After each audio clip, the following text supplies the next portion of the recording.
Lorsque Christian Horner a été évincé de Red Bull Racing plus tôt cette année, personne ne pensait qu'il resterait longtemps éloigné de la Formule 1.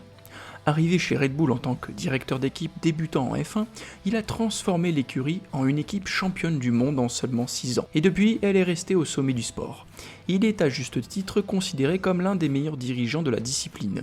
Mais malgré tous les titres mondiaux, il a une chose que Horner a toujours voulu: se battre à armes égales avec Mercedes et Toto Wolff pour les premières places de la grille. Horner a toujours regardé avec envie son rival autrichien, dont le statut de copropriétaire de Mercedes lui a donné l'avantage de liberté pour diriger son équipe comme il l'entendait. S'il devait revenir un jour en Formule 1 en tant que directeur d'équipe, Horner voudrait être actionnaire de l'équipe qu'il rejoindrait. Cela nécessite beaucoup d'argent, bien plus que ce qu'un directeur d'équipe peut gagner en 20 ans de carrière. Cela nécessite aussi une équipe prête à vendre, et il semble que Horner est désormais les deux. Aujourd'hui, je vais examiner l'avancée rapide et l'achat par Horner de l'une des pires équipes de F1, même si elle est française, alors qu'il est actuellement interdit d'exercer dans le sport. Alors restez avec moi, et n'hésitez pas à vous abonner, à mettre un petit pouce bleu, et surtout à me dire dans les commentaires si vous appréciez cette vidéo. J'espère que la petite vidéo sur les moteurs 2026 vous a plu, et n'hésitez pas à aller la revoir si vous ne l'avez pas vue. Allez, on continue. Lorsque Christian Horner a été écarté de Red Bull Racing plus tôt cette année, cela a secoué la Formule 1. Directeur de l'équipe depuis 2005, il a supervisé 8 titres mondiaux pilotes et 6 titres constructeurs. Horner a quitté Red Bull en homme extrêmement riche. La rupture des liens entre le dirigeant de 51 ans et l'équipe qu'il avait menée parmi les plus titrés de l'histoire a été confirmée peu après son départ. L'indemnité de départ de 60 millions d'euros versée par Red Bull est une somme considérable. Elle suffirait à prendre une retraite très confortable. Si on vous proposait une telle somme pour quitter votre emploi, vous accepteriez probablement immédiatement. Il s'agit d'un montant étonnamment élevé pour un directeur d'équipe. Toutefois, cela devient plus logique lorsqu'on fait les calculs.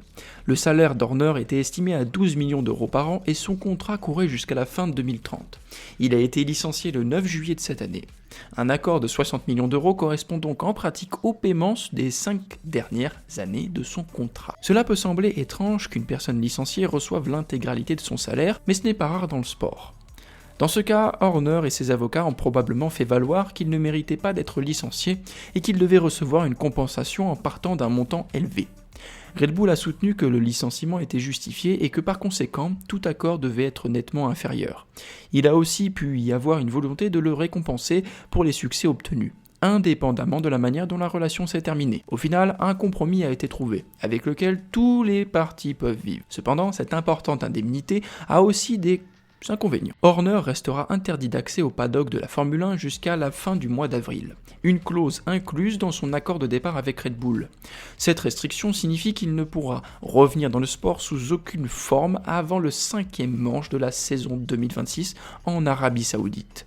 La raison est claire, Red Bull ne veut pas qu'il transmette des informations à la concurrence. La fin avril n'est toutefois pas si lointaine, et Horner aurait l'intention de revenir dès que son interdiction prendra fin. Avant de parler de son entrée imminente au capital d'une équipe de F1, si vous voulez vous abonner, ce sera avec grand plaisir et n'hésitez pas à mettre un petit like. Avec ses 60 millions d'euros en poche, Horner a évidemment cherché une nouvelle équipe avec laquelle travailler. Mais dans la F1 moderne, 60 millions d'euros suffisent à peine pour obtenir un gros autocollant sur une voiture, encore moins une participation de contrôle dans une écurie. Presque dès le jour de son licenciement, son retour a été évoqué. Que ça soit chez Ferrari ou Aston Martin, il semblait toujours exister une voie de retour. Désormais, des informations très sérieuses indiquent que Horner pourrait revenir en 2026 avec Alpine.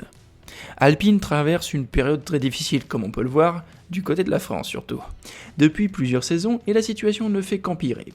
En 2025, l'équipe a terminé largement derrière du championnat avec seulement 22 points, soit 48 moins que Sauber, qui était 9ème. Cela n'a pas été aidé par Franco Colapinto et Jack Doohan, qui n'ont marqué aucun point à eux deux. Même l'expérimenté et talentueux Pierre Gasly n'a terminé dans le top 10 qu'à 5 Grands Prix. En plus de ces difficultés en piste, le département moteur Renault, en grande souffrance depuis longtemps, a finalement été fermé cette année, mettant un terme définitif au programme. Alpine devient ainsi une équipe cliente, utilisant des moteurs Mercedes à partir de 2026. Alpine reste majoritairement détenu par le groupe Renault, avec toutefois 24% du capital appartenant à Otro Capital, un fonds qui compte plusieurs sports et célébrités parmi ses investisseurs, dont le boxeur Anthony Joshua, le golfeur Ronnie McIlroy et l'acteur Ryan Reynolds. Ces fonds d'investissement basés à New York a été fondé par d'anciens dirigeants de Red Bull Capital Partners. L'opportunité pour Horner vient du fait qu'Otro Capital cherche à vendre sa participation minoritaire dans Alpine. Horner, accompagné d'un groupe d'investisseurs dont les noms n'ont pas été révélés, envisagerait cet achat, ce qui ferait de lui à la fois actionnaire et directeur d'équipe. À bien des égards, ce serait comparable à la situation de Toto Wolff, à la fois PDG et directeur d'équipe de Mercedes-AMG Petronas F1. Interrogé par le Télégraphe, Horner n'a pas nié être en discussion avec Renault ou Alpine, mais a déclaré qu'il ne ferait aucun autre commentaire. Alpine a également refusé de commenter. Certains détails sur la transaction ont néanmoins filtré. Otro Capital valoriserait sa participation à environ 700 millions de livres sterling. On ignore encore d'où proviendrait le soutien financier permettant à Horner de conclure l'opération, mais la plupart des hypothèses pointent vers le Moyen-Orient, où de nombreux investisseurs disposent de moyens considérables. Si Horner revient effectivement en Formule 1 avec Alpine l'an prochain, deux des personnalités les plus affirmées du sport pourraient se retrouver ensemble. Flavio Briatore a été rappelé par l'ancien PDG de Renault, Luca De Meo, en tant que conseiller spécial, alors que plusieurs directeurs d'équipe se succédaient et quittaient le navire, tandis que les performances se dégradaient. Steve Nisman est actuellement le patron d'Alpine, mais nombre de décisions majeures comme la composition de l'équipe de pilotes sont fortement influencées par Briatore. Si Horner prenait la tête d'un consortium détenant 24% de l'équipe, il prendrait naturellement le dessus sur Briatore, qui n'est qu'un employé à l'heure actuelle, et il remplacerait très probablement Steve Nielsen au poste de directeur d'équipe. Briatore entretient de bonnes relations avec Horner, mais il est peu probable qu'il conserve son rôle actuel. Si la prise de contrôle de Horner aboutit, il n'aura aucun besoin d'un conseiller comme Briatore.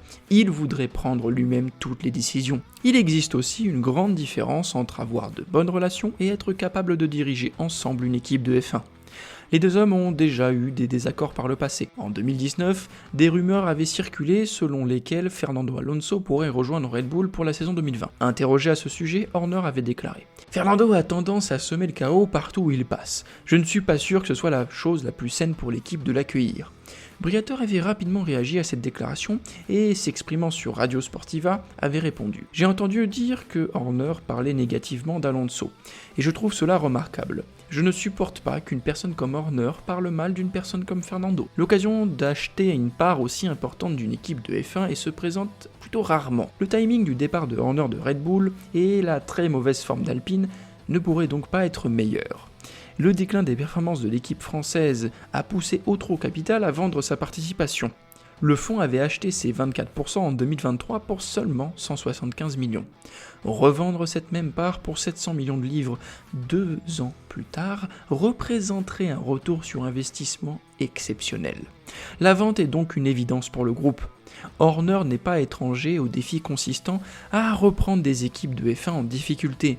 Lorsque Red Bull est entré en Formule 1 sous sa direction, cela s'est fait par le rachat de Jaguar F1, qui avait terminé la saison 2004 à la 7ème place du championnat constructeur avec seulement 5 arrivées dans les points sur toute l'année.